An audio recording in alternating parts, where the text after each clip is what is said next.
Hello friends. मैं हूं advocate Nitish Banka. आप मेरे YouTube channel let's speak legal में आज मैं आपके सामने एक बहुत ही बेहतरीन वीडियो प्रस्तुत करने जा रहा हूं। दोस्तों, आज मैं आपको ये बताने जा रहा हूं कि इंटरिम मेंटेनेंस की आर्ग्यूमेंट्स आप कैसे करेंगे अपने केस में। अगर आपको इंटरिम मेंटेनेंस बिल्कुल खारिज करानी है, ज़ीरो करानी है या फिर कम करानी है, तो क्या क्या आर्ग्यूमेंट्स जो है आपको कैसे आपको आर्ग्यूमेंट्स पेश करनी चाहिए कोर्ट में। देखिए, सबसे इम्पॉर्टेंट चीज़ ये होती है कि इंटरिम मेंटेनेंस की आर्ग्यूमेंट से पहले कुछ आपको ग्राउंड लेवल वर्क करना पड़ेगा, तभी जो है आर्ग्यूमेंट जो भी आप करेंगे इंटरिम मेंटेनेंस पे वो कारगर साबित होंगी। इंटरिम मेंटेनेंस की आर्ग्यूमेंट से पहले आपको ये चीज़ फाइंड करनी पड़ेगी कि आपकी वाइफ जो है कहाँ पे कार्यरत है, या कोई उसने बैंक अकाउंट तो नहीं छुपाया हुआ, या फिर जहाँ पे उसने काम छोड़ा है या करा है या नया काम पकड़ा है, वो सब अपडेटेड रिकॉर्ड्स आए हैं, ऑन रिकॉर्ड आया है या नहीं आया है। सबसे पहले आपको इस चीज़ पे फोकस करना पड़ेगा।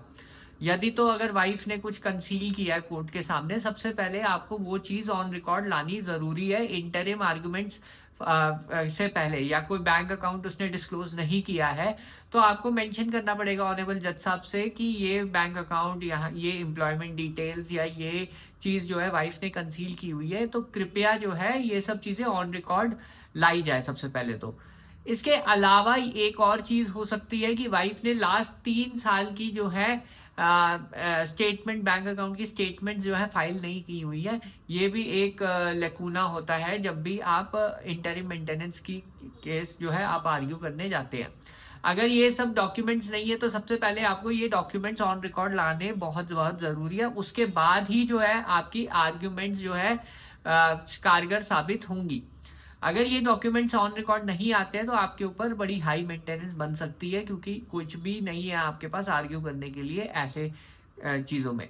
अब जब ये सारे डॉक्यूमेंट्स आ गए, इनकम रिलेटेड, एम्प्लॉयमेंट रिलेटेड, तो इनको गो थ्रू करना बहुत ज़रूरी है। माइन्यूटली आपको गो थ्रू करना बहुत ज़रूरी है। बैंक अकाउंट्स देखिए कि अगर वाइफ कह रही है कि मैं कुछ नहीं कमा रही, क्या उसके अकाउंट में कुछ हैवी ट्रांजेक्शन्स हो रही हैं, 4 लाख, 5 लाख, 6 लाख की ट्रांजेक्शन्स हैं, तो ये चीज़ नोट कीजिए कि क्या क्या चीज़ें जो है वाइफ साइड के अकाउंट में चल रही है। या फिर एम्प्लॉयमेंट डिटेल्स अगर उसने हाइड की हुई है, इनकम एफिडेविट में बोला हुआ है कि वो कहीं नहीं काम करती है, बट आपके पास रिकॉर्ड आ गया है कि वो यहाँ पे कार्यरत है, इतनी सैलरी है उसकी, तो ये सब चीज़ें जो है बहुत कारगर होती है जब आप इंटरिम मेंटेनेंस की आर्ग्यूमेंट के लिए जाते हैं।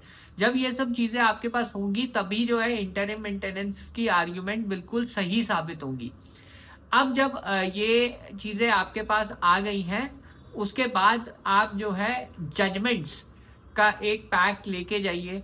अगर आपको जजमेंट्स चाहिए, डिस्क्रिप्शन बॉक्स में लिंक है, मैंने जो है कुछ कंपाइलेशंस की हुई हैं, वहाँ से भी आप ले सकते हैं जजमेंट्स। और उसके अलावा आप क्या कर सकते हैं, उसके अलावा आप जो है एक रिटन सिनॉप्सिस जो है अपना फाइल कर दे कोर्ट के अंदर, ताकि जो है ऑनेबल जज साहब को इजी हो कि इतना सारा वॉल्यूमस डॉक्यूमेंट्स हैं, किन डॉक्यूमेंट पे रिलाई करना है, किन डॉक्यूमेंट पे रिलाई नहीं करना, वो रिटन सिनॉप्सिस आपका रेडी होना चाहिए।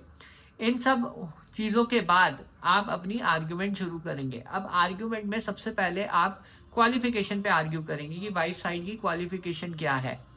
ये आर्ग्यू करेंगे कि वो पहले कहाँ काम करती थी, और ये आर्ग्यू करेंगे कि अभी क्यों नहीं काम कर रही है, क्या रीज़न है उसका नहीं काम करने का। क्या सिर्फ मेंटेनेंस लेना एक रीज़न है या फिर कोई जेन्युइन रीज़न है या नहीं है, इस चीज़ पे आप आर्ग्यू करेंगे। उसके बाद आप कंसीलमेंट्स पे आएंगे कि वाइफ ने अगर अभी काम कर रही है तो क्या क्या चीज़ें छुपाई है, एम्प्लॉयमेंट की डिटेल्स, किस पद पे है वो, ITRs, या फिर बैंक अकाउंट डिटेल्स जिसमें उसके इतने सारे क्रेडिट्स हो रहे हैं अकाउंट में पैसे। ये सब चीज़ों पे आप पॉइंट आउट करेंगे, ये सब चीज़ें आप आर्ग्यू करेंगे जब भी आप इंटरिम मेंटेनेंस की बहस करते हैं। देखिए, इंटरिम मेंटेनेंस की बहस में कोर्ट कभी भी जो है मेरिट्स पे नहीं जाएगा। आपका जो भी केस का मेरिट्स है उस पे कभी नहीं जाएगा कोर्ट, क्योंकि इंटरिम मेंटेनेंस में मेरिट इममटीरियल होते हैं कि किस वजह से वाइफ ने घर छोड़ा, ये सब चीज़ें इममटीरियल होती है इंटरिम मेंटेनेंस की स्टेज पे। आपकी क्या लाइबिलिटीज़ हैं वो भी आपको जो है जो कोर्ट के सामने रखनी पड़ेगी। टैक्स एक बड़ी लाइबिलिटी होती है जो कि डिडक्टेबल है, टैक्सेशन, या फिर जो आपका परमानेंट कटता है पैसा PF में जो जाता है वो भी आप जो है कर सकते हैं। अपनी EMI, अपनी लाइफस्टाइल, अपने फ्लैट की ईएमआई, कार की ईएमआई, इन सब चीज़ों पे आर्ग्यू बिल्कुल भी ना करें, क्योंकि ये जो है एक तरीके से आपका लाइफस्टाइल दिखाता है। और अगर कोर्ट को लगता है कि आप अच्छा लाइफस्टाइल एंजॉय करते हैं, तो वाइफ जो है को भी इतनी मेंटेनेंस जो है कोर्ट अवॉर्ड कर देगा। तो हमेशा जो है लाइफस्टाइल पे कभी भी मत जाइए। जो भी आपके खर्चे हैं वो अगर रीजनेबल है, जैसे रेंट वगैरह, उन पे आप कर सकते हैं। बट कोई जो लाइफस्टाइल एक्सपेंसेस हैं, जैसे घर की ईएमआई हो गई, या गाड़ी की ईएमआई हो गई, या पेट्रोल का खर्चा हो गया, ये सब चीज़ें जो है ये लाइफस्टाइल के लिए, ये आपकी नीड्स नहीं है, ये आपके जो है जेन्युइन एक्सपेंसेस नहीं है। इन चीज़ों पे मत करिए आर्ग्यू। आपके अगर मदर फादर की कोई एलिमेंट है, कोई ट्रीटमेंट चल रहा है, कोई कोई आपने लोन लिया है उस ट्रीटमेंट के लिए, वो चीज़ फिर भी जो है वाइबल है। पर जो भी आप चीज़ों पे आर्ग्यू कर रहे हैं, मेडिकल डॉक्यूमेंट्स और एलिमेंट्स मदर फादर की, क्योंकि वो भी आपकी रिस्पॉन्सिबिलिटी है। वो चीज़ है कि मदर फादर आप पे डिपेंडेंट है, वो एक और मतलब ग्राउंड आपके ऊपर है। तो ये सब चीज़ें हैं, और खासकर आपको जोर ये देना चाहिए कि वाइफ जो है अगर एजुकेशनली क्वालिफाइड है, बहुत अच्छी खासी डिग्रीज हैं उसके पास, एमटेक है, एमएससी है, तो वहाँ पे आपको जो है फोकस करना है। और जो भी उसने इनकम हाइड की हुई है, वो चीज़ सब चीज़ों पे आपको फोकस ज़्यादा करना है। ऐसे आप इंटरिम मेंटेनेंस की आर्गुमेंट कर पाएंगे। रिकॉर्ड से सब कुछ दिखाइए। और ये एक मैंने मोटा मोटा स्ट्रक्चर आपको बता दिया है। और इसमें अगर आपको केस स्टडीज पढ़नी है, जजमेंट देखनी है, तो मेरा डिस्क्रिप्शन बॉक्स में लिंक है।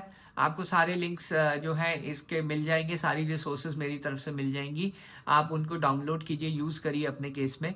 बहरहाल वीडियो देखने के लिए बहुत बहुत धन्यवाद। अगर आपको ये वीडियो पसंद आई है तो मेरे चैनल को सब्सक्राइब कीजिए, वीडियो को लाइक कीजिए। धन्यवाद। Thank you very much.